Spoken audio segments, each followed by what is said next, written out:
I'm Isaiah Thomas, and you're watching CampusSports.net. Isaiah, shot clock turned on. Game clock at 8. He's going to do it himself. Thomas, shake, crossover, step back. At the buzzer, Young, safe, and Washington wins it on a last-second J. Cold-blooded.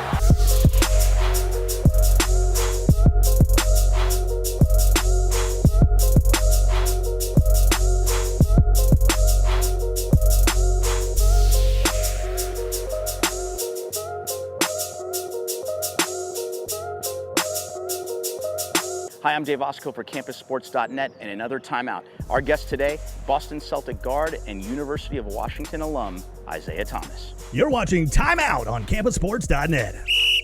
All right, Campus Sports, we're here with Isaiah Thomas, the future of the Boston Celtics. You brought the bling out today. I can see that. I'm very impressed with that. Man, you're in LA. You got to bring it out when you're out here. You got to bring the bling. So this is the third annual Athletes versus Cancer charity game. How did you get involved in the game this year? Actually, Richard Sherman had a celebrity baseball game in Seattle, and Matt Barnes was there. And we were talking a little bit, and then he asked me to come out and play in his game. And then when he told me what it was for, I was like, man, I got to come out there and play. I got to participate and show my face. So I'm glad I'm here.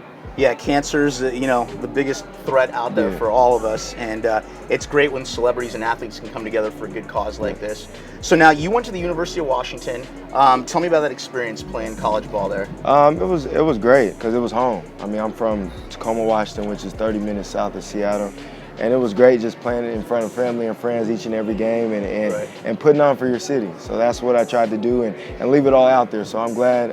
I miss those days, though, because those were the funnest times of my life. Right. Now, obviously, when you get drafted, you want to be near your home. Yeah. But what was draft night like for you? What's that experience all about? Man, it was a unbelievable day. I mean, it's crazy because I was the last pick in the draft. So I had a long time waiting. But, I mean, at the end of the day, like, that was my dream to hear my name called. So right. I'm glad I got to experience that, and I could take that one to the grave. You made it. You made Yes, it all sir. the way. Okay, so we got a big fight coming up. The next fight between Andre Berto and Floyd Mayweather. What is your take on that? I know you're friends with Floyd, and how did you guys become buddies?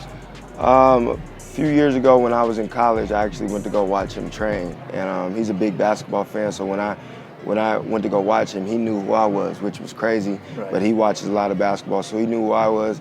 And then from that day on, we clicked. Like, he ended up getting my number somehow, reaching out to me and asked me to go to a Robin Thicke concert that night. Wow. And ever since that night, we've been real good friends. So Floyd's a Robin Thicke fan. I like that. I guess so. I am too now. So. All right. So now, do you think his next fight, will he go by decision or will he win by knockout? I think since it's supposedly his last one, he'll go out in style and try to knock the guy out. So now, what advice would you give for young athletes that are in that similar position, which are trying to make the transition into college to get to the pros? Just continue to work. But at the end of the day, it's about having fun. Like, if you have fun with what you do, like, I love playing basketball. That's why I'm always in the gym, and it doesn't feel like work. And when you get to that level, you can go far. And just hard work and dedication and believing in yourself. Yeah. Now, obviously, you're playing for the legendary Celtics now. More championships than any other NBA team in history. A lot of history, a lot of big shoes to fill out there. What's it like playing in Boston?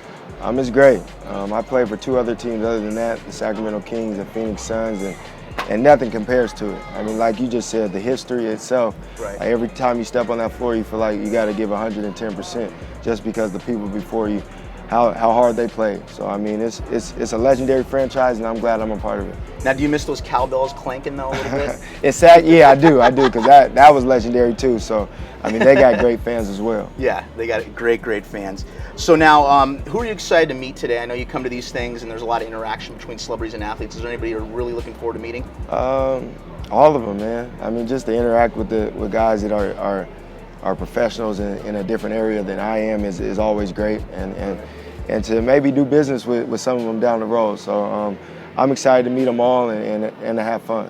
Very, very smart that you're already looking towards your future after basketball, Yes, which is sir. cool. Yeah. Now, how's your Instagram game?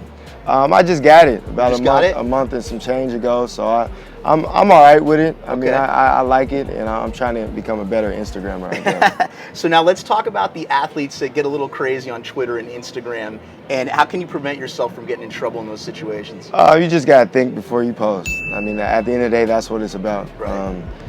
You got to know that you're not somewhat normal. I mean, whatever you post, you can't post what everybody else posts, and you just got to proofread what you say and the pictures that you post, and I think you'll be fine. Yeah. All right. Now, I'm going to put you in what we call the timeout penalty box. I'm going to ask you a few questions. You just answer as quickly as possible. Okay. All right. So if you can be a professional basketball player, what professional sport would you want to play? You could be a professional basketball player. Basketball. Maybe if you couldn't be a NBA. basketball player, Okay. you got to pick another one.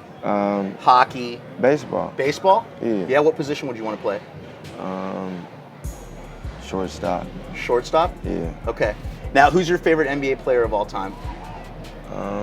I mean, I got two answers to that. Okay. Michael Jordan is the greatest of all time, but my favorite, obviously, is Kobe Bryant. Kobe Bryant? Yeah. Now, what do you think separates Michael and Kobe?